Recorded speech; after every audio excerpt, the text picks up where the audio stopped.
Hello students, I am Dr. Saraswati Agrawal, Associate Professor in Chemistry, JDV government girls college Kota. बच्चों, हम nitrogen के कार्बनिक पदार्थ nitrogen के कंपाउंड्स के बारे में पढ़ रहे हैं। नाइट्रोजन के कंपाउंड्स वो कंपाउंड्स ऑर्गेनिक कंपाउंड्स जिसमें कि नाइट्रोजन तत्व उपस्थित होता है, वो सभी नाइट्रोजन के यौगिक कहलाते हैं। इसकी बच्चों हमने बनाने की विधि, नाइट्रोजन के कंपाउंड्स बनाने की विधि के बारे में अध्ययन किया था। और अब हम इन कंपाउंड्स को, जो इसमें कि NO2 समूह उपस्थित होता है, यदि वो एलिफेटिक है तो नाइट्रो एल्केन्स कहलाते हैं, और एरोमेटिक है तो नाइट्रो एरीन्स कहलाते हैं। इन कंपाउंड्स की केमिकल रिएक्शंस के बारे में पढ़ेंगे। सबसे पहले एसिडिक नेचर, अम्लीय गुण। अल्फा हाइड्रोजन परमाणु युक्त नाइट्रो एल्केन्स अम्लीय व्यवहार दर्शाते हैं। जैसा कि हम जानते हैं कि अल्फा हाइड्रोजन परमाणुओं की संख्या घटने के साथ में इनकी अम्लीय सामर्थ्य बढ़ती जाती है और इनके pKa की मान को घटते हुए मानों में प्रदर्शित होता है, जैसे नाइट्रोमेथेन, नाइट्रोएथेन और 2-नाइट्रोप्रोपेन। इनकी हम pKa की वैल्यू देखते हैं तो इनमें मान में कमी प्रदर्शित होती जा रही है। सोडियम हाइड्रोक्साइड के एक नॉर्मल विलयन में नाइट्रो एल्केन को घोलते हैं तो ये पूर्णतया इनोलिक रूप में परिवर्तित हो जाता है। इस प्रकार नाइट्रो एल्केन्स की अम्लता के दो कारण हैं। नाइट्रो समूह के प्रबल -I इफेक्ट के कारण अल्फा हाइड्रोजन परमाणु अम्लीय हो जाता है, क्योंकि नाइट्रो ग्रुप क्या है, इलेक्ट्रॉन विड्रॉइंग ग्रुप है और उसका माइनस इंडक्टिव इफेक्ट होता है। दूसरा, एक प्रोटॉन निकलने के बाद बना हुआ कार्बेनियन रेजोनेंस के द्वारा स्थायी हो जाता है। नाइट्रो एल्केन के इन सोडियम लवणों का यदि तेजी से अम्लीकरण करवाया जाए तो हमें ऐसी नाइट्रो एल्केन बनते हैं जो कि पर्याप्त प्रबल अम्ल होते हैं। इसको हम एग्जाम्पल में अभिक्रिया द्वारा समझ सकते हैं, जिसमें नाइट्रोमेथेन की एक प्रोटॉन के निकलने के साथ ही हमें ऐसी नाइट्रोमेथेन प्राप्त होता है जिसकी pKa वैल्यू 3.2 है। ये ऐसी नाइट्रो डेरिवेटिव न्यूक्लियोफाइल तथा इलेक्ट्रोफाइल दोनों की भांति व्यवहार करते हैं और दो प्रकार की अभिक्रियाएं देते हैं, जैसे कि पहली अभिक्रिया जिसमें कि ऐसी नाइट्रो डेरिवेटिव न्यूक्लियोफाइल की तरह व्यवहार करते हैं। Nitro enolate salt carbonyl carbon के साथ शीघ्रता से जुड़ता है और एल्डोन कंडेंसेशन निम्न प्रकार की अभिक्रिया संपन्न करता है। इसमें एल्डिहाइड ऐसी नाइट्रो एल्केन की जब क्षार के साथ अभिक्रिया करवाई जाती है तो बीटा नाइट्रो एल्केनॉल प्राप्त होता है। इसी प्रकार ये एक इलेक्ट्रोफिलिक एल्कीन के साथ जुड़कर माइकल कंडेंसेशन रिएक्शन संपन्न करवाते हैं। चूँकि नाइट्रो समूह अपचयित होकर एमिनो समूह बना लेता है और ये अभिक्रियाएं कई एमिनो यौगिक के सिंथेसिस में भी उपयोगी होती हैं। दूसरा, वो अभिक्रियाएं जिनमें कि ऐसी नाइट्रो समूह इलेक्ट्रोफाइल की भांति व्यवहार करते हैं। इलेक्ट्रोफाइल अर्थात जो कि इलेक्ट्रॉन के प्रति आकर्षित होने वाला हो। नाइट्रो इनोलेट यौगिकों का जल अपघटन और उनका स्वतः संघनन इन यौगिकों में अल्फा कार्बन परमाणु की इलेक्ट्रोफिलिक प्रकृति दर्शाता है। अभिक्रिया को हम इस प्रकार समझा सकते हैं। मैकेनिज्म, जिसमें कि प्रोटॉन निकलता है और आगे वो हमें अभिक्रिया के द्वारा कीटोन प्राप्त होता है। नाइट्रो एल्केन की स्वतः कंडेंसेशन की जो क्रिया है वो निम्न प्रकार हो रही है। इसमें हम देखते हैं कि नाइट्रो एल्केन में स्वतः संघनन की अभिक्रिया होती है और एक कंडेंस्ड प्रोडक्ट प्राप्त हो रहा है। नाइट्रो एल्कीन की विपरीत नाइट्रो एरीन्स में कोई भी अल्फा हाइड्रोजन परमाणु नहीं होता है, अतः इनमें अम्लीय गुण नहीं पाया जाता है। लेकिन यदि बेंजीन रिंग में एक से अधिक नाइट्रो समूह हों तो वे सब मिलकर क्या करेंगे, बेंजीन रिंग का पर बहुत अधिक -I इफेक्ट डालते हैं। अतः पॉलीनाइट्रोएरीन तनुसारों के साथ गहरे रंग के लवण बनाते हैं। और हम देख रहे हैं कि इसमें 3 नाइट्रो समूह जुड़े होने के कारण बेंजीन रिंग इलेक्ट्रॉन न्यून हो जाती हैं और वो -I इफेक्ट डालते हैं और हमें उसका सोडियम सॉल्ट प्राप्त होता है। नाइट्रस एसिड के साथ अभिक्रिया। जब नाइट्रो एल्कीन्स की नाइट्रस एसिड के साथ में अभिक्रिया करवाई जाती है तो प्राइमरी और सेकेंडरी नाइट्रो एल्कीन क्रिया करके नाइट्रोलिक एसिड और स्यूडो नाइट्रोल बनाते हैं, जबकि टर्शरी नाइट्रो एल्कीन्स नाइट्रस अम्ल के साथ कोई क्रिया नहीं करते। प्राइमरी और सेकेंडरी एवं टर्शरी एल्कोहल्स में डिफ्रेंशिएट करने के लिए विक्टर मेयर प्रोसेस जो है वो इसी रिएक्शन पर आधारित है, जिसके द्वारा हम बता सकते हैं कि टर्शरी नाइट्रो एल्कीन्स कोई क्रिया नहीं करता है। Reduction process. नाइट्रो एल्कीन्स अपचयित होकर अपचायक की प्रकृति के हिसाब से अलग अलग उत्पाद देते हैं।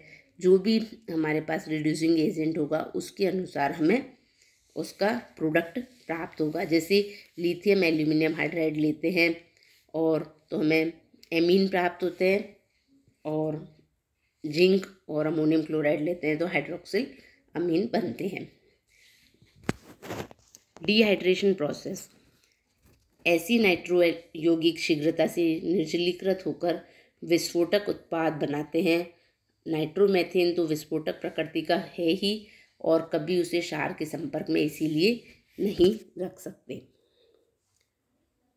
इसी प्रकार नाइट्रो कंपाउंड्स जो एरोमेटिक होते हैं उन्हें हम नाइट्रो एरीन्स कहते हैं।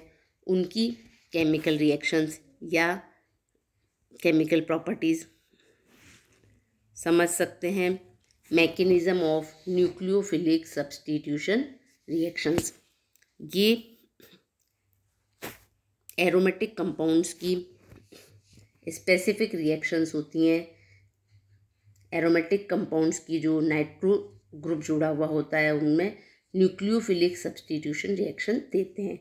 नाइट्रो एरीन्स में नाइट्रो समूह के इलेक्ट्रॉन आकर्षित करने वाले -I व -M इफेक्ट के कारण बेंजीन रिंग इलेक्ट्रॉन डेफिशिएंट हो जाती है और इसमें कुछ इसमें कुछ नाभिक स्नेही प्रतिस्थापन अभिक्रियाएं संपन्न होती हैं। नाइट्रोबेंजीन की ऑर्थो और पैरा स्थितियाँ चूँकि अधिक इलेक्ट्रॉन न्यून है, अतः नाभिक स्नेही प्रतिस्थापन अभिक्रियाएं ऑर्थो एवं पैरा पोजीशन पर ही संपन्न होगी। दूसरे शब्दों में हम कह सकते हैं कि नाइट्रो समूह इलेक्ट्रोफिलिक सब्स्टिट्यूशन के लिए तो मेटा डायरेक्टिंग होता है, जबकि न्यूक्लियोफिलिक समूह के लिए ऑर्थो पैरा डायरेक्टिंग होगा। नाइट्रोबेंजीन में OH, NH2 व OR आदि न्यूक्लियोफाइल के द्वारा प्रतिस्थापन अभिक्रियाओं को संपन्न करवाने पर हमें निम्न उत्पाद प्राप्त होते हैं। नाइट्रोबेंजीन की जब एल्कोहल अमोनिया के साथ में अभिक्रिया कराई जाती है तो ऑर्थो पैरा नाइट्रो एनिलीन प्राप्त होता है। इसी प्रकार जलीय NaOH के साथ में अभिक्रिया करने पर ऑर्थो पैरा नाइट्रोफिनॉल प्राप्त होगा। जब नाइट्रोबेंजीन को अभिकृत कराया जाता है तो इसमें से एक H आयन निकल जाता है और एक स्थायी ऋणायन, जो कि एक स्थायी ऋणायन नहीं है, लेकिन यदि नाइट्रोबेंजीन में ऑर्थो और पैरा स्थितियों पर कोई ऐसा समूह जुड़ा हुआ हो जो कि एक स्थायी ऋणायन के रूप में मुक्त हो सकता है तो अभिक्रियाएं अधिक आसानी से हो जाएगी। जैसे कि यदि नाइट्रो ग्रुप के ऑर्थो पोजीशन पर Cl ग्रुप जुड़ा हुआ है तो ये अभिक्रिया बहुत आसानी से हो जाती है। नाइट्रो एरीन्स का अम्लीय, उदासीन एवं क्षारीय माध्यम में अपचयन। जब नाइट्रो एरीन्स का अपचयन करवाया जाता है तो पीएच की विभिन्न परिस्थितियों में नाइट्रोएरीन का अपचयन कराने पर अलग अलग प्रकार के उत्पाद बनते हैं। नाइट्रो समूह का अपचयन निम्न चरणों में संपन्न होता है। हम देखते हैं कि इसमें नाइट्रो समूह नाइट्रोसो, हाइड्रोक्सी अमीनो एवं एमिनो समूह में अपचयित हो जाता है। अलग अलग माध्यम पर अलग अलग उत्पाद प्राप्त होते हैं। यदि अम्लीय माध्यम है तो नाइट्रोएरीन अपचयित होकर एरोमेटिक अमीन बनाते हैं। इसके लिए हम ज़्यादातर धातु एवं HCl काम में लेते हैं। उदासीन माध्यम में अपचयन करने पर यदि अपचायक आयरन पाउडर है वह भाप का उपयोग किया जाए तो नाइट्रोसोएरीन बनेंगे। यदि अपचायक के रूप में जिंक व अमोनियम क्लोराइड या कैल्शियम क्लोराइड लिया जाए तो नाइट्रोबेंजीन एन फिनाइल हाइड्रोक्सिल अमीन में अपचयित हो जाता है।